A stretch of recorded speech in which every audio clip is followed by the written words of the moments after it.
Now, knowing you, I know that you're aware of the things that people are saying. You're moving up in two-weight classes. You're the smaller man. Whatever you do, Terence Crawford, don't exchange against him. What do you feel you have to do? Be myself. I'm 41-0 for a reason. Stephen A. Ladies and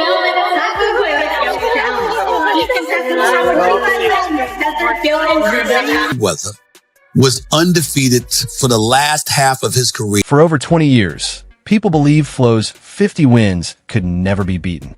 He moved like a shadow in the ring, turning incredible defense into something that seemed normal.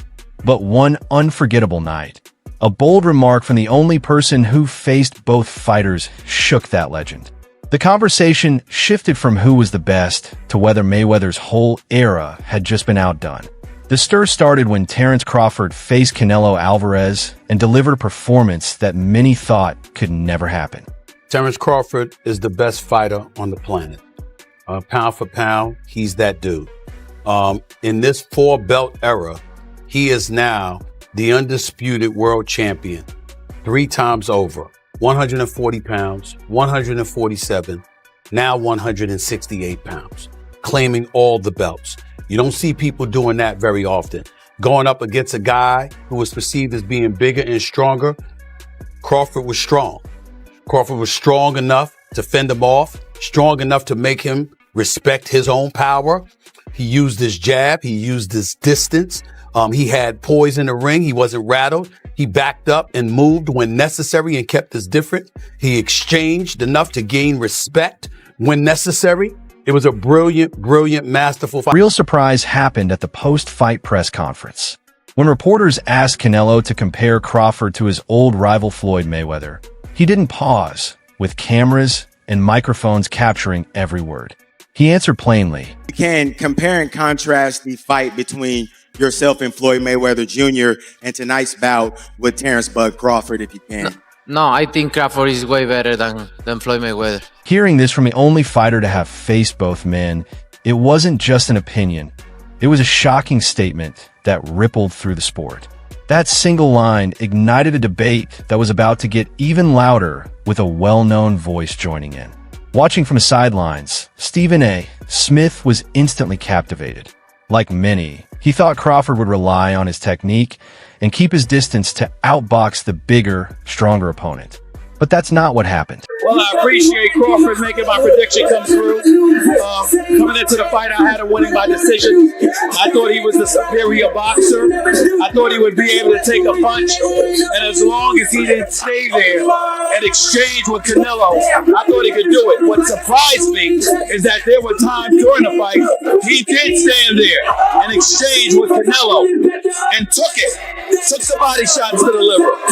Took some headshots. Exchange. And still ended up winning this fight. I thought from the 8th round on, he just put on a boxing clinic. But I got to give credit where credit is due. Crawford deserved to win the fight. Smith was amazed that Crawford didn't just play it safe. He faced Canelo head-on, trading punches and showing he had more than just skill. He had real courage. Smith said, "I didn't expect him to stand there, trade shots, and come out strong. He did it several times, and that's why he deserves so much credit." He even broke down the fight, saying Crawford led 5 rounds to 4 after 9, then dominated the last 3 to finish strong. He took Canelo's power and kept winning in moments where most smaller fighters would have been overwhelmed. Crawford's a special fighter because he's got a mean streak. He doesn't back up from anything. He's usually the superior boxer in the ring. He finds a way to win. No matter who he's going up against, no matter what power you have, what boxing skills you have, he is truly a generational kind of fighter. He wants to go in the ring and not just beat you, but show you he was a better man. And he's not one who believes that just a knockout does that. He likes outboxing you and showing you that his skill level is superior to yours. And he showed it tonight. Stephen called it a masterclass. He was impressed by the performance, but he wasn't ready to name a new king just yet. He remembered another kind of master, a ghost in the ring, whose skill and dominance profit, despite all his heart, couldn't match. Mayweather was undefeated for the last half of his career with one hand. He constantly broke his hand. Yeah. He would go into a ring knowing he had no shot at knocking somebody out because his hands were hurt too much, and literally walked in the ring and said, I'm going to embarrass you and humiliate you by showing the world you can't hit me. This is where Stephen A. Smith set a clear boundary, making a key point that changed the conversation. He reminded everyone that Floyd Mayweather was a defensive genius, whose main goal was to win while taking almost no hits. Floyd knew he couldn't depend on knockout power, especially after his hands suffered serious damage in the latter part of his career. This wasn't just speculation. The facts were well documented. Interview 7.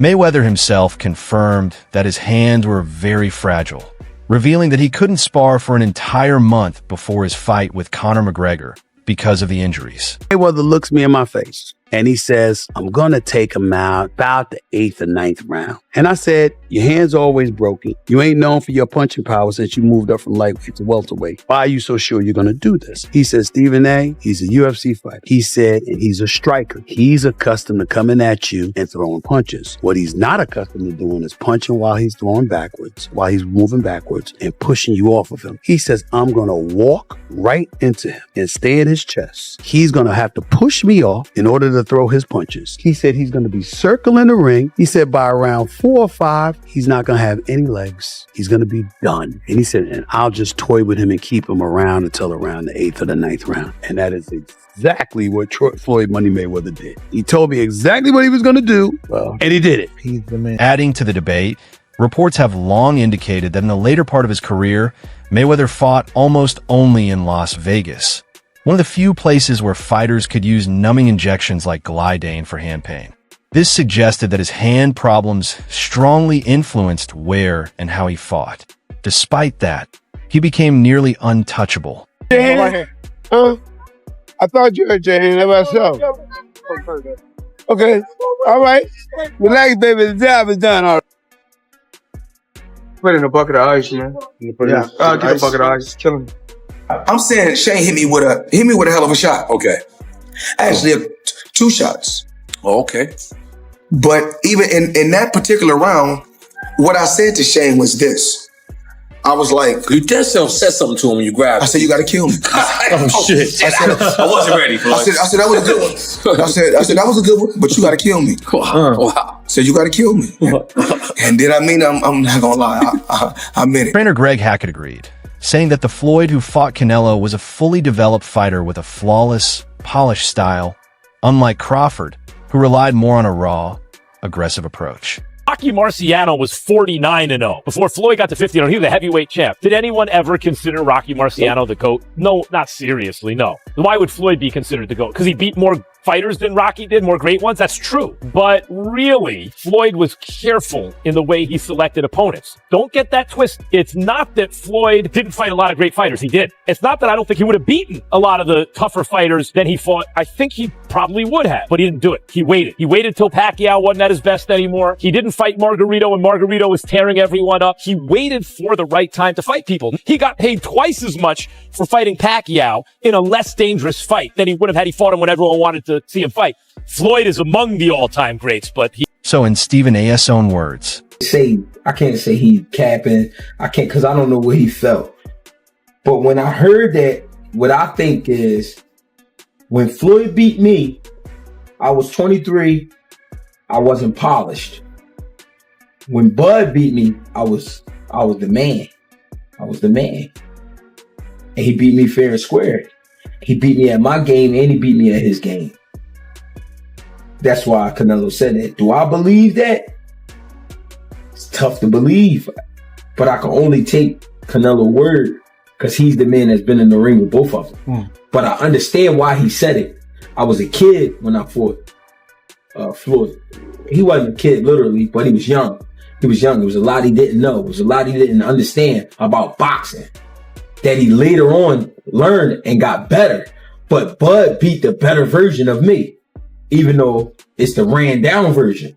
I'm saying that because it is some wear and tear there with Canelo. I've been saying it the whole time. When a guy got almost 70 fights in current time, with all those big camps he been doing and all that. Trust me, it's on wear and tear there. I'm not making excuses for Canelo. I'm just saying. I don't know. That's what it gives it that air. I also think you got to remember when you talking about a Mexican fighter, they big on punishment. He might also feel Crawford punches harder than Floyd and took more chances than Floyd took. Floyd really was super speed that night. Like, everything speed. And it irritated Canelo because Canelo couldn't do what he wanted to do. And he looked nothing like himself. Like I said, I think it was just times where Canelo felt like, damn, I could have had it. With Floyd, I think he felt like paralyzed. Like, damn, I can't catch this motherfucker. He too fast. But with Crawford, I felt like he maybe was saying, damn, I could have, if I would have threw this or if I would have did that. You know what I mean? Because it was times Crawford sat there and caught a punch and countered back. You know what I'm saying? He let Canelo throw. Like, go ahead, throw your shit. He caught that shit, boom, and come right back with the hook. Same shot he caught Earl with. He was touching Canelo with some of that same shit, man. And it was just like, and it was times where Crawford was imposing himself on Canelo. He was stepping to Canelo at times. He didn't do it the whole fight, but I'm just saying it was times he stepped to him. Floyd did too, but Floyd just was so fast, so much faster. And the education was like totally different.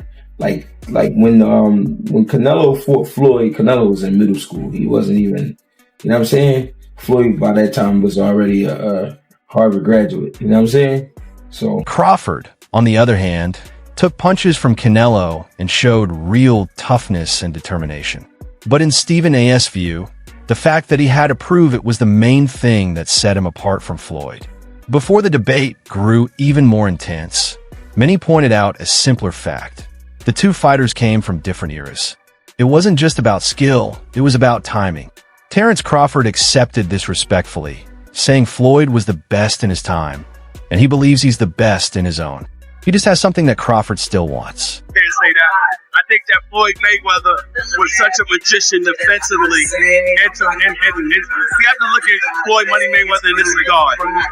Once he moved up to welterweight, his hands were always damaged. So he kind of knew he wasn't going to be able to knock you out for the most part. And still, he walked into the ring and put on masterful performances because he was so superior, skill-wise and defensively. Can't say enough. Tonight with Crawford, for example, we saw him take a punch on several occasions. With Floyd, we didn't see that too often because you couldn't hit him. That's the difference. This perspective adds an important layer, suggesting that greatness isn't a single standard, but a title tied to the era in which a fighter excels. The comparison becomes even trickier when age is considered. Floyd's uncle, Jeff Mayweather, pointed out that when Floyd faced a young Canelo, he was already 36 and past his prime. This makes it very hard to directly compare a Pete Crawford with a seasoned Canelo. Just got something that I want. And it's not just the title, it's what else? It's everything. He got everything. And I'm coming to get it. When you beat him, you'll have everything. That's right. It frames the debate not as who would win in a direct fight, but as who reigned supreme in two distinct eras of boxing history. Also, if we remember, Canelo at that time was a razor-thin decision. Floyd won, majority decision. C.J. Ross had it with what a lot of people had as a draw. And then the other two judges scored it for Floyd, of course. Yeah, nobody had it. And that was a Floyd at the top of his game with a very green Canelo with very little experience, and he took him, into deep waters. So what was Canelo? What, 21? 20 what? 23, 25? Yeah, he was. Very, very young in the game, obviously. Very young. He had more fights than Floyd, and he lost. Yeah, but a man that was 30-something years old, 36. But Floyd was clearly at the top of his career, and Canelo had fought a lot of people. But how you at the top of your career in your prime? You in your prime? You ain't in your prime when you're at 36. The debate over their primes and defensive styles is long and detailed. But one thing is clear. Terence Crawford has an impressive record that Floyd Mayweather never came close to achieving. A lot of comparisons between Terence Crawford and Floyd Mayweather. We've even had the conversation to go as far as who would win in the fight between Terence and Floyd. And I truly don't know the answer to that question. I do. You do? Yes. Yeah. Who will win that fight? Floyd. Floyd will win that Yes, fight. sir. I love you, Terrence. Always figures it out. Yeah, He's a chess master. Yeah, his IQ in But that the funny sense is thing crazy. about it is Terrence has been the only other guy that people can say he always figures it out. Yeah. You know? Yeah, that's true. But you gotta have an OG somewhere. Anybody though. else? Yeah. There's an OG Somebody somewhere. got to pioneer it, right? Figure out. Yeah, you got to. There's an OG you can't out-figure out Yeah. somewhere. And I Yeah. just believe Floyd is that OG you can't out-figure. By defeating Canelo, Crawford became the first boxer in history to be the undisputed champion in 3 separate weight divisions. The win was so remarkable that one of modern boxing's top figures, Turki Alalik, immediately called Crawford the fighter of the century. To put in perspective, Mayweather captured titles in 5 weight classes, but never held every belt in any of them. Crawford, however, claimed all the belts in 3 divisions, a stark contrast that highlights the differences in their legacies. This wasn't luck, it was deliberate. Crawford later explained that his training was laser-focused on strength, preparing his body for everything Canelo could bring. This achievement cements Crawford's place in history, showing he dominated whole divisions in a way even Mayweather never did. The gap between their careers wasn't just about the belts. They were about the paths they took to earn them. Floyd Mayweather wasn't just a fighter. He was the CEO of his own legacy.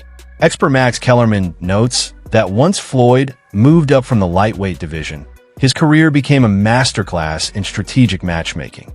He chose opponents, set timelines, and controlled every detail, making sure the risks always matched the rewards. Accomplishments, he's 3 division undisputed, moved up 2 divisions to beat Canelo. So he's probably he's accomplished more than Mayweather for sure. Mayweather never became undisputed, but that doesn't mean he's better than Mayweather. I think in a fight at welterweight, Mayweather in his prime would beat Crawford, and Pacquiao in his prime would probably beat Crawford. But Crawford has accomplished more. This approach, however, has drawn criticism from younger fighters. Superstar Ryan Garcia made a bold statement, saying that Mayweather mastered the skill of choosing when to fight and when to avoid it, accusing him of changing the sport for the worse by dodging opponents during their prime. Wild, because like if you look at Floyd's resume, it's much deeper than Crawford's. And Floyd was faster and he had a better defense and all that stuff. But Floyd picked and chose when he fought guys, especially once he left lightweight. He wiped out the junior lights, bring him. Lightweight, he jumps up to Jose Luis Castillo first thing. A lot of people think he lost the first fight, I didn't, but then he won the rematch. But once he left lightweight, he was careful about when he fought guys. So even though his resume is deeper with names, people remember, yeah, but he didn't want it with certain dudes at certain times. Crawford, on the other hand, has been unstoppable, willing to face anyone to prove his skill. In a prime-to-prime comparison, the numbers speak for themselves. Crawford is an inch taller and, more importantly, has a 3-inch reach advantage, a major factor in a technical fight that even a great Mayweather would have found tough. His record is impressive, but carefully built. For years, fans and analysts have watched him take on top opponents, ready to fight anyone to show his dominance. Beyond his fearless style, experts and former champions point to his clear physical edge. As boxing legend Shane Mosley said, Y'all talking about this kid Ryan Garcia. Tank got his followers from kicking ass. Ryan Garcia got his followers from YouTubers. There's a difference. So you want to be a YouTuber or you want to be a fighter? Tank is a fighter. How did Javante know that my rib got separated while I was in the fight? Or before the fight? How do you think they got the information? You got to pay. Who do you think told me that they paid? So I know how much money it takes to betray Ryan Garcia. I know a little bit. I think Crawford is the better fighter. It would have been a close fight, but I believe Crawford's size and longer reach would give him the edge over Mayweather. That said, Mayweather's skill can't be ignored. Crawford himself acknowledges that Mayweather has unmatched talent, even if Crawford feels he would come out on top. Crawford is better. It would have been a tough fight, but I think Crawford would have the edge over Mayweather because of the long arms and because it's bigger. But Mayweather's definitely technician. I mean, like Crawford said, Mayweather has his era And Crawford, this is it. While Mayweather built a perfect, untouchable fortress in the ring, Crawford has been more of a fearless conqueror, taking on any challenge head-on. Even with Crawford's rise, some critics refuse to compare them directly. They argue the only thing they share is being outstanding black fighters, and stylistically, they're completely different. One analyst put it bluntly, Terence Crawford is not Floyd Mayweather. They're both black, and that's it. Critics point out that Crawford seems to enjoy the fight. He takes hits, trades punches, sometimes lowers his hands, and thrives in close exchanges. Mayweather, by contrast, relied on speed, precision, and arguably the best defensive IQ in history. Many say the ongoing comparisons are driven more by fan hype than reality, fueled by those eager to name a successor to Floyd's throne. Adding to the intrigue, the Crawford vs. Canelo super fight was surrounded by controversy. Rumors of judging bias emerged before the fight, as the officials were the same ones involved in Manny Pacquiao's disputed draw, raising fears their scoring might favor Canelo. Off the ring, drama continued in the betting world. Streamer Auden Ross, who placed $1 million bet on Canelo, faced accusations of insider trading after a mysterious phone call allegedly caused him to shift his bet at the last moment for profit. That's it for today's video. If you enjoyed it, like, subscribe, and ring the bell so you don't miss future content. Share your thoughts in the comments, stay tuned, and we'll see you in the next one.